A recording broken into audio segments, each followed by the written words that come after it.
बिस्मिल्लाहिर्रहमानिर्रहीम नहमदुहु व नुसल्लिहि अला रसूलिहिल करीम अम्मा बाद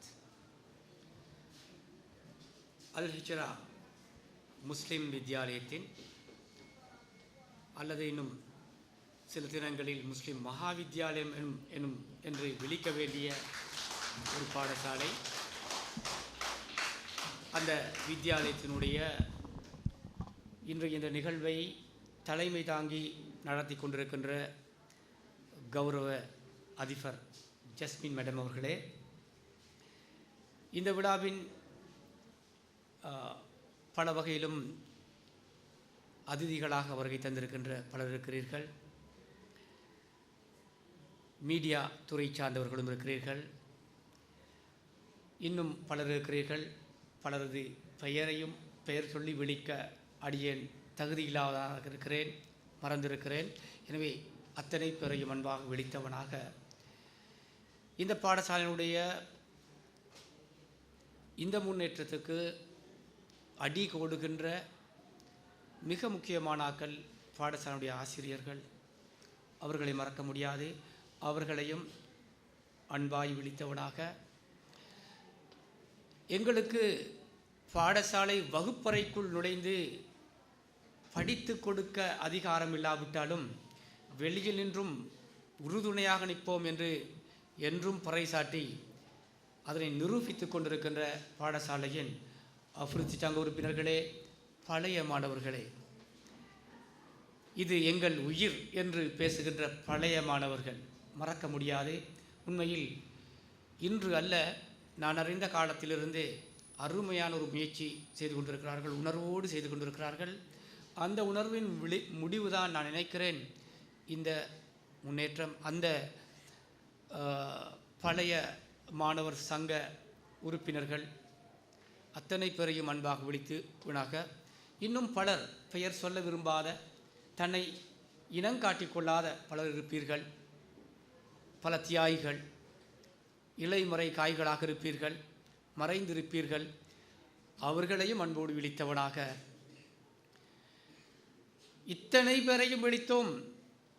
அவர்களுக்காக. யாருக்காக? அவர்கள் இல்லை என்றால் இத்தனை பேரும் இல்லை. அவர்கள் தான் மாணவர்கள். அவர்களை இயக்கத்தான் இத்தனை குழுக்களும், இத்தனை பிரிவும், இத்தனை பாடும். எனவே அவர்களை ஒருபோதும் மறக்க முடியாது. நாங்கள் எது செய்தாலும் அவர்களது உயர்வு இருக்கிறதா, அவர்களது வளர்ச்சி இருக்கிறதா என்று பார்க்க வேண்டும். அந்த வகையிலே என்றும் அவர்களை மறக்க முடியாது. என்றும் என் நெஞ்சில் நிறைந்த மாணவமணிகளே, உங்கள் அனைவருக்கும் இஸ்லாத்தின் சுபசோபன சலாம், சுவர்க்கலோகத்தின் சலாம். அஸ்ஸலாமு அலைக்கும் வரஹ்மத்துல்லாஹி வபரகாத்துஹு. வணக்கம், ஆய்போவன் அண்ட் குட் மார்னிங் எவ்ரிபாடி. பல முறைகளிலும் இந்த பாடசாலை விழிக்க வேண்டும். ஏனென்றால் பல சமயத்தாரும் பல சமூகத்தாரும் இணைந்து எழச் செய்கின்ற ஒரு பாடசாலை இது. அந்த வகையில் எல்லோரையும் ஞாபகப்படுத்துவதோடு, உண்மையில் இன்றைய இந்த தினம் அல் ஹிஜ்ரா முஸ்லிம் வித்யாலயத்துக்கு ஒரு பெருநாள் போல ஒரு தினம்தான். அதிபருக்கு அது இரட்டிப்பாக இருக்கும். நீண்ட நாட்களாக கனவாக கண்ட விஷயத்தை நனவாக காணுகின்ற சந்தர்ப்பம். அந்த கனவை அடியேன் மறந்து விட்டேன். 2 மாதத்துக்கு முன்னர் என்னிடம் அப்பாயின்மெண்ட் எடுத்திருந்தார்கள். நான் தான் அந்த திகதியையும் கொடுத்திருந்தேன். சோழிகளுக்கு மத்தியிலோ என்னமோ தெரியவில்லை, இந்த அல் ஹிஜ்ரா முஸ்லிம் வித்யாலயத்துக்கு உடைய உயர்வுக்காக அயரால் பாடுபட்டு கொண்டிருக்கின்ற பழைய மாணவர்கள் ஒருவரான ரவுசான் அவர்கள் என்னை ஞாபகப்படுத்தி, தொலைபேசியில் ஞாபகப்படுத்துகின்ற பொழுதுதான் எனக்கு அது ஞாபகம் வந்தது. மீண்டும் உயிர் விட்டுக்கொண்டேன். நடைமுறைக்கு கொண்டு வருவதற்கு பல வகையில் முயற்சி செய்தேன். இன்று ஒரு புதன்கிழமை நாள், பப்ளிக் டே இருந்தும் வர வேண்டும் என்று முடிவெடுத்தேன். வந்தேன். இதை ஏன் சொல்லுகிறேன் என்றால், இது இந்த பாடசாலைக்கும் ஒரு படிப்பினையாகவும் இருக்க வேண்டும். நாங்கள் ஒரு சிறிய பாடசாலை, எங்களால் எழ முடியுமா? பெரிய பெரிய பாடசாலைகளோடு எங்களுக்கு மோத முடியுமா? அவர்களோடு நாங்களும் போட்டியாளர்களாக நிற்க முடியுமா என்று யோசிக்கின்றவர்களுக்காக சொல்லுகிறேன், அப்படி யோசிக்க வேண்டியது அவசியமில்லை. முடியும் என்று யோசித்தால், அடிமனதில் உறுதியெடுத்து கங்கணம் கட்டினால் சந்தேகமின்றி எங்களுக்கு முடியும். நான் நினைக்கிறேன் 2 வாரங்களுக்கு முன்னர் இன்னும் ஒரு நிகழ்வில் இந்த பாடசாலையில் கலந்து கொண்டேன்.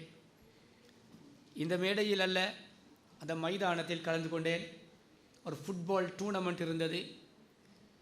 அங்கேயும் கண்டேன் ஒரு ராயல் காலேஜோடு, ஒரு ஆனந்தாவோடு, நாலந்தாவோடு மோதுகின்ற அல் ஹிஜ்ராக்களை கண்டேன்.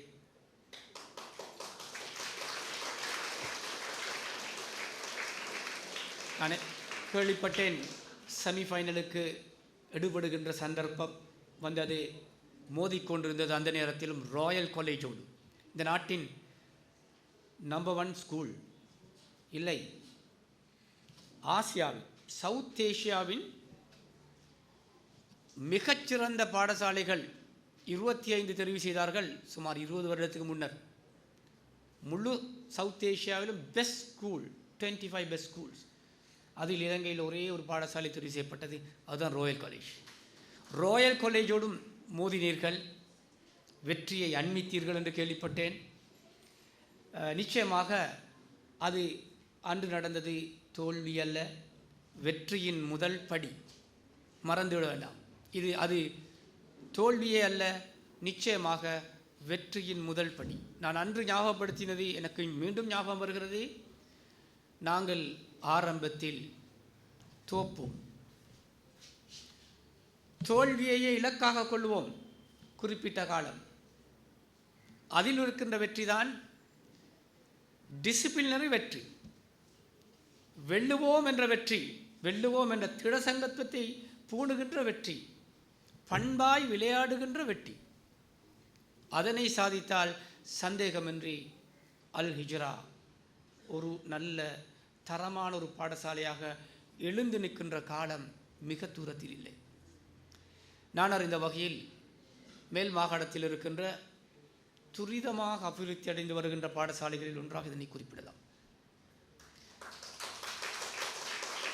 நான் பக்கத்தில் அமர்ந்திருக்கின்ற நேரத்திலும் அதிபருக்கு சொன்னேன், ஒரு போட்டி நடக்கிறது, மகுடம் போட்டி. வெல்லுகின்றவர்களை மகுடம் சூட்டி கௌரவிக்கின்ற ஒரு நிகழ்வு இருக்கிறது. பாடசாலைக்கென்று 5 போட்டிகள் இருக்கின்றன. ஆசிரியர்களுக்கென்று ஒவ்வொரு வகுப்புக்கும் தனித்தனியான போட்டி இருக்கிறது. மாணவர்களுக்கென்று வகுப்பு ரீதியான போட்டி இருக்கிறது. முழு மாகாணத்திலும் இருக்கின்ற நம்பர் 1, நம்பர் 2, நம்பர் 2, 3 என்ற 3 மாணவர்களை தெரிவு செய்வோம். ஆசிரியர்கள் 3 பேரை தெரிவு செய்வோம் ஒவ்வொரு பிரிவிலும். அதுபோல் பாடசாலைகளை தெரிவு செய்கிறோம்.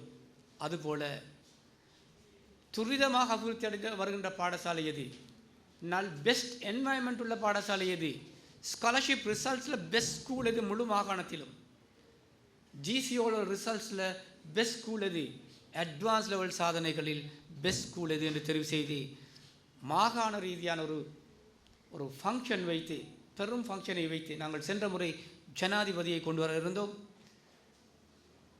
அதையும் அந்த ஜனாதிபதியையும் கொண்டு வருவதற்கு முயற்சி செய்தது இந்த பாடசாலையுடைய அதிபர் தான். ஜனாதிபதியை கொண்டு வருவது பிறகு பார்ப்போம், போட்டிக்கு வாருங்கள் என்று சொல்லுகிறேன். உங்களை அன்பாய் கேட்கிறேன். அதிபரிடம் சொன்னேன், இந்த போட்டியில் முதலில் பங்கு பெற்றுங்கள், நீங்கள் வெல்லுவது பிறகு பார்ப்போம்.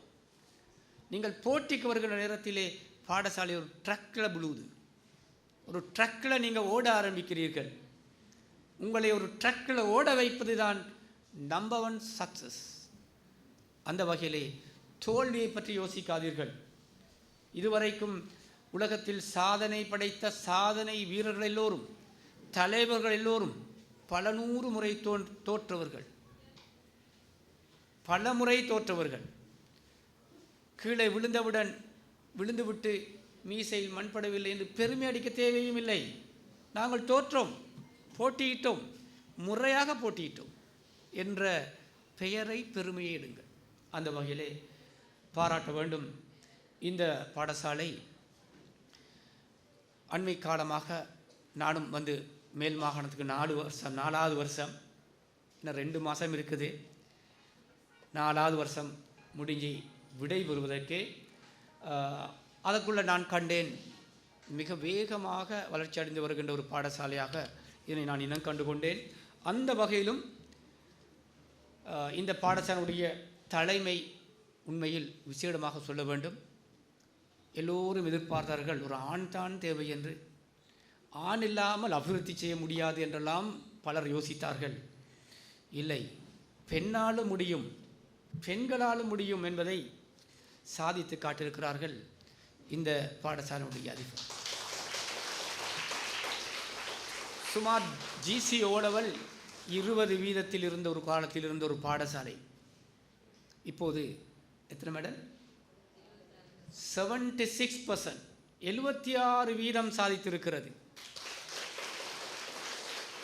பக்கத்தில் உள்ள தேசிய பாடசாலையை தேடி பாருங்கள், அவர்கள் இன்னும் பாஸ் மார்க்ஸை எட்டவில்லை.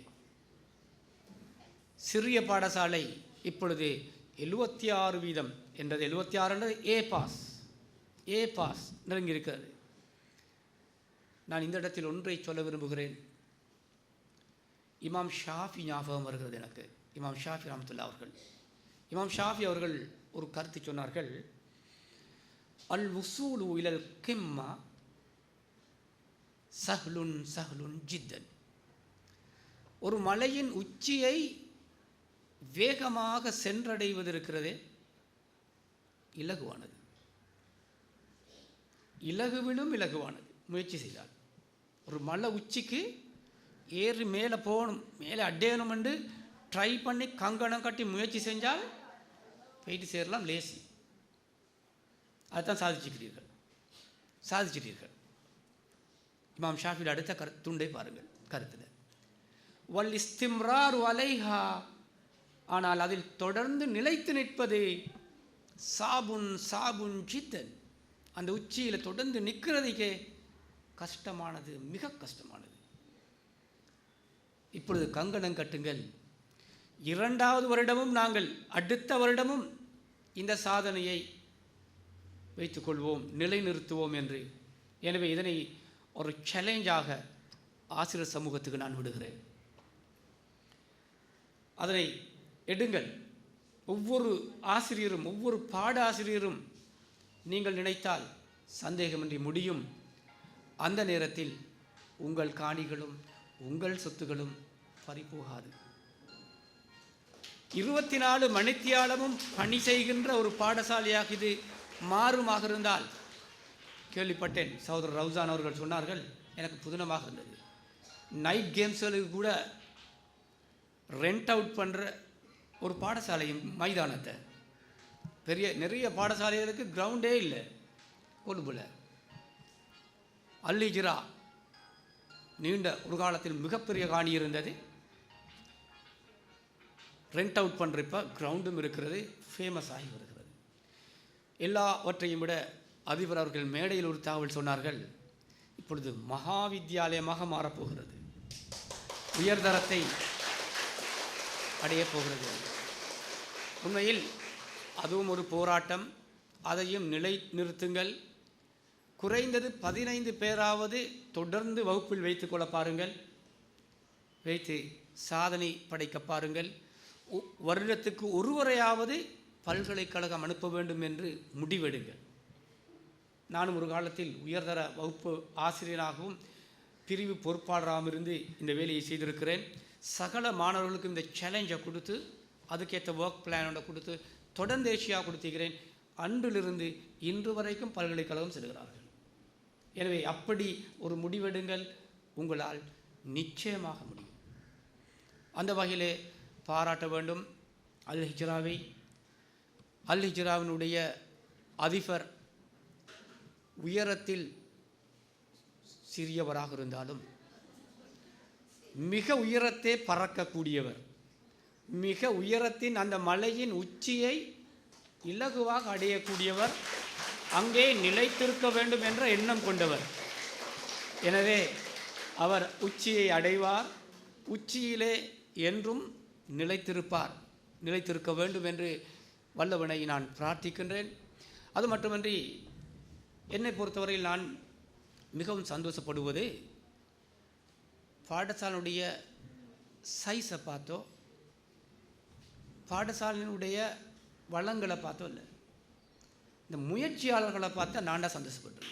யாரெல்லாம் முயற்சி செய்கிறார்களோ அது சிறிய பாடசாலையாக இருந்தாலும் சரி, மிகச்சிறிய பாடசாலையாக இருந்தாலும் சரி, என்னுடைய பணியையும் விட்டுவிட்டு அவர்களை மோட்டிவேட் பண்ண வேண்டும் என்று தான் நான் யோசிப்பேன்.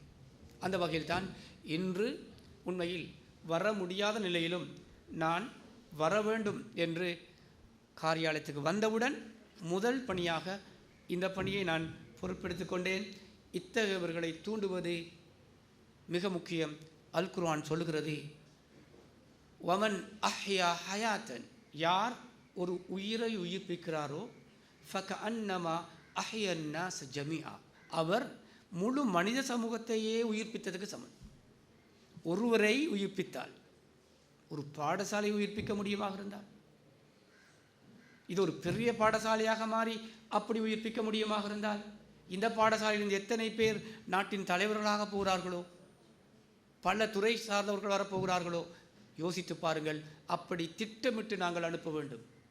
சரியாக இருந்தால் தரம் ஒன்றுக்கு வருகின்ற நேரத்திலேயே நாங்கள் மாணவர்களை வகைப்படுத்தி துறை சார்ந்தவர்களாக அவர்களை வழிப்படுத்துகின்ற நெறிப்படுத்துகின்ற ஒரு ஒழுங்குக்கு செல்ல வேண்டும். இன்று இல்லாவிட்டாலும் பிற்பட்ட காலங்களில் அது ஏற்பட வேண்டும். நிச்சயமாக அது முடியும். தற்போதைக்கு நீங்கள் சாதித்திருக்கிறீர்கள். பல தேசிய பாடசாலைகளை விட எங்களால் முடியும் என்ற ஒரு கருத்தை மட்டும் தந்திருக்கிறீர்கள். இன்னும் வரவில்லையா? கருத்தை தான் தந்திருக்கிறீர்கள். ஏழும் என்ற கருத்தை சமூகத்தில் கொடுத்திருக்கிறீர்கள். இதனை தொடர்ந்தேர்ச்சியாக நின்று நடத்தி சாதனை படைத்து காட்டுங்கள். உண்மையில் நான் மேடையில் உள்ள நிகழ்ச்சிகளையும் சொல்ல வேண்டும். அழகான நிகழ்ச்சிகள். அந்த மாணவிகள் ஆரம்பத்திலே ஒரு அழகான ஒரு நடனம், ஒரு உக்கியத்தோடு இசைத்தார்கள். நடுவிலே ஒரு சின்னஞ்சிறுசை கண்டேன், துடிப்பான ஒருவரை கண்டேன். நான் சொன்னேன், இந்த துடிப்புக்குத்தான் நான் ஆசை. அந்த ஆக்டிவ்னஸ், அந்த முயற்சிக்கிறேன் உண்மையில் பாராட்ட வேண்டும். மனதால் வேதனைப்பட்டு கொண்டேன். எல்லாத்துலேயும் பொம்பளை பிள்ளைகள் மட்டும் தானாண்டு. சரி, கிராத்து எடுத்தால் 4 பேரும் பொம்பளை பிள்ளை தான். முதல் நிகழ்ச்சியும் அப்படித்தான். அடுத்த நிகழ்ச்சி சந்தோஷத்தை தந்தது. முழுமையாக பாய்ஸ் வந்து மேடையை கலக்கினார்கள். அவர்கள் இஸ்லாமிய கலாச்சாரத்தின போட்டிகளிலும் கண்ட முகங்கள், வெண்ட முகங்கள். அந்த வகையிலே சந்தோஷப்பட்டேன். ஆண்களுக்கும் முடியும் என்ற கருத்தை இந்த பாடசாலையில் காட்டியிருக்கிறார்கள். தொடர்ந்தும் காட்டுங்கள். மேடையில் பரிசு கொடுக்க வந்தேன். சிலருடைய முகத்தை பார்த்தேன், சிலருடைய தலையை பார்த்தேன். திரும்பவும் அந்த கேள்வி மறு வந்தது. பிரச்சனை இல்லை, முடி எப்படி இருந்தால் என்ன, உடுப்பு எப்படி இருந்தால் என்ன, அப்படித்தானே, விஷயம் நல்லா இருந்தால், விஷயம் நல்லா இருந்துச்சு தானே விட்டோம். ஆனாலும் ஒன்றை சொல்லுகிறேன், ஆள் பாதி ஆடை பாதி. உங்களின் ஆளுமையின் மிக முக்கியமான ஒரு பகுதி உங்கள் ஆடை, உங்கள் தோற்றம். உங்கள் தோற்றம். இன்று ஏன் நான் பிளேசரை அணிந்து கொண்டு வந்தேன்? அதற்காகத்தான். அது ஒரு தரத்தை, உங்களோட விஷயத்தை, உங்களோட குவாலிட்டியை கூட்டும். நேற்று ஒரு 2 நாட்களுக்கு முன்னுக்கு ஸ்காலர்ஷிப் முடித்து ஸ்கூலுக்கு வெளியே வரக்குள்ள, எக்ஸாம் போலேருந்து வெளியே வரக்குள்ள மைக்கை கொடுத்தாங்க. கண்ணிங்க தான் நான் பேசி அந்த பிள்ளைகள் மம்ம கீழ வந்து கட்டக்காகன்னா கட்டக்காக்கப்பாகன்னா என்று தான் பலர். ஏன் தானோ தெரியவில்லை, மேற்கத்தியத்தினுடைய அந்த நாகரீகங்கள் அல்ல நாகரீகங்களை பின்பற்றுகிறார்கள். ஏன் தான் அதன் பால் ஈடுபடுகிறார்களோ தெரியவில்லை. எனவே அன்புக்குரியவர்களே, முடிவெட்டுறதுக்கு எதிராக நான் பேசலை. தாராளம் வெட்டிக்கோங்க, அதில் தடையில் வேண்டிய கட்டை வெட்டிக்கோங்க. சொல்ல வர்றது என்னடா, எங்களுக்கு ஒரு கல்ச்சரிக்கு, எங்களுக்கு ஒரு நாகரிகம் இருக்கிறது. அந்த நாகரிகத்தை, அந்த கலாச்சாரத்தை மறந்துவிடக்கூடாது. அடுத்தவனுடைய கலாச்சாரத்தை நாகரிகத்தை பின்பற்றி நாங்கள் செல்கிறோம் என்றால் கருத்து எனக்கு ஆளுமை இல்லை, அடுத்தவனுடன் நான் பிச்சை கேட்கிறேன், நான் கடன் வாங்குகிறேன். கடைசியாக நான் ஒரு கருத்தை சொல்லி முடிக்கிறேன். இஸ்லாமிய அறிஞர்களுடைய ஒரு கருத்து. எகிப்து நாட்டின் பிரதம நீதியரசராக இருந்த ஒருவருடைய கருத்து. அவர் சொல்லுகிறார், ஒரு சமூகம் உலகத்தில் உயிர் வாழ்கிறதா இல்லை செத்து மடிந்து விட்டதா என்று தீர்மானிப்பது எது என்றால் அந்த சமூகத்தினுடைய கல்வி, கலை, கலாசார, நாகரிக, பண்பாட்டு அம்சங்கள் எந்த அளவு தூரம் அடுத்தடுத்த பரம்பரையினருக்கு நகர்த்தப்படுகிறதோ அதை பொறுத்து தான் இருக்கிறது. ஒரு சமூகத்தினுடைய வாழ்வும் சாவும் தங்கி நிற்பது அதனுடைய கல்வி, கலை, கலாசார, நாகரிக, பண்பாட்டு அம்சங்களை எந்த அளவு தூரம் அடுத்தடுத்த பரம்பரையினருக்கு நகர்த்துகிறது என்பதை பொறுத்து. எனவே அந்த அறிஞர் அவர்கள் அந்த கருத்தை சொல்லி முடிக்கிறார்கள் உதாரணம் சொல்லி. உதாரணம் என்னவென்றால், உலகத்தில் மிக பழமையான நாகரிகம் கொண்ட ஒரு சமூகம் மொசப்பத்தேமிய நாகரிகம். அந்த மொசப்பத்தேமிய நாகரிகம் இன்று உலகத்தில் இருக்கிறதா? இன்று இல்லை. என்ன காரணம்? அந்த சமூகத்தை சார்ந்த, அந்த நாகரிகத்தை சார்ந்த எல்லோரும் செத்து மடிந்து விட்டார்கள். அப்படியா? இல்லை, அவர்கள் இருக்கிறார்கள். அவர்கள் மேற்கு நாகரிகங்களையும் ஏனைய நாகரிகங்களையும் பின்பற்றி தங்களை மொத்தமாக மாற்றிக்கொண்டார்கள். எனவே இன்று அந்த நாகரிகம் அழிந்து போனது. ஒரு காலத்தில் முஸ்லிம் சமூகம் அழிந்து போனதாக பேசப்படக்கூடாது. இஸ்லாமிய நாகரிகங்களை, பண்பாட்டு அம்சங்களை அடுத்தடுத்த பரம்பரைக்கு நகர்த்தி அழகாக நாங்கள் இதனை கொண்டு சென்று தலை நிமிர்ந்த ஒரு சமூகமாக வாழுவதற்கு வழிவகுக்க வேண்டும். எனவே இந்த சமூகத்தினுடைய வெற்றி, சர்வதேச முஸ்லிம் சமூகத்தினுடைய வெற்றி சந்தேகமின்றி கல்வியில் இருக்கிறது, கல்வி எழுச்சியில் இருக்கிறது, பண்பாட்டு எழுச்சியில் இருக்கிறது, ஈமானிய பலத்தில் இருக்கிறது. இதனை உறுதி செய்கின்ற மத்திய நிலையம் பாடசாலை. ஒரு பாடசாலைக்குத்தான் இந்த சக்தி இருக்கிறது. உம்மாக்கும் போயிட்டு உம்மா சொன்னதை எப்படின்னாலும் இல்லை, டீச்சர் எங்களோட டீச்சர் இப்படித்தான் சொல்லிக்கிறேன் என்று சொல்லுகின்ற மாணவர்கள், நான் டிரெக்டர் எந்த பிள்ளையும் அதுதான் சொல்லும். டிரெக்டர் சொல்கிறத கேட்குறல்ல, வீட்டுக்கு டிரெக்டர் இல்லையே, நான் புள்ள சொல்கிறது டீச்சரோட பலம். எனவே நன்றாக ஞாபகம் வைத்துக் கொள்ளுங்கள், சேஞ்ச் ஏஜென்ட், இந்த மாற்றுவதற்குரிய முக்கியமான ஏஜென்ட் டீச்சர்ஸ் தான். எனவே அந்த டீச்சர்ஸை வாழ்த்துறேன், பாராட்டுகின்றேன். பெரிய ஒரு சுமையையும் சுமத்தி விட்டே செல்கிறேன். பயங்கர பொறுப்பு உங்கள் முதுகிலில் இருக்கிறது. எனவே இந்த சுமையை அழகாக செய்து சாதித்து முடியுங்கள். நல்ல ஒரு தலைவி கிடைத்திருக்கிறார். எனவே நல்ல ஒரு உங்களுக்கு பல வகையில் முக்கு கொடுப்பதற்கு, துணை வருவதற்கு எஸ்டிஎஸ் இருக்கிறது. நல்ல ஒரு பழைய மாணவர் சங்கம் இருக்கிறது. அது அல்லாமல் நலன் விரும்பிகளும் இருக்கிறார்கள். எனவே வேகமாக எழுச்சி பெற்று வருகின்ற ஒரு பாடசாலை என்ற பெயரை இடையில் விட்டுவிடாதீர்கள். இந்த போராட்டத்தில் தொடர்ந்து நில்லுங்கள். நிற்கும் காலமெல்லாம் அடியேனும் உதவி செய்வேன். இறைவனுடைய ஆசீர்வாதமும் இறைவனுடைய பலமும் அருளும் உங்களுக்கு கிடைக்க வேண்டும் என்று கூறி வாய்ப்பளித்தமைக்கு நன்றி கூறி விடைபெறுகிறேன். வாஹ் தவானா அனில் அல்ஹம்துலில்லாஹி ரப்பில் ஆலமீன். அஸ்ஸலாமு அலைக்கும் வரஹ்மத்துல்லாஹி வபரகாத்துஹு.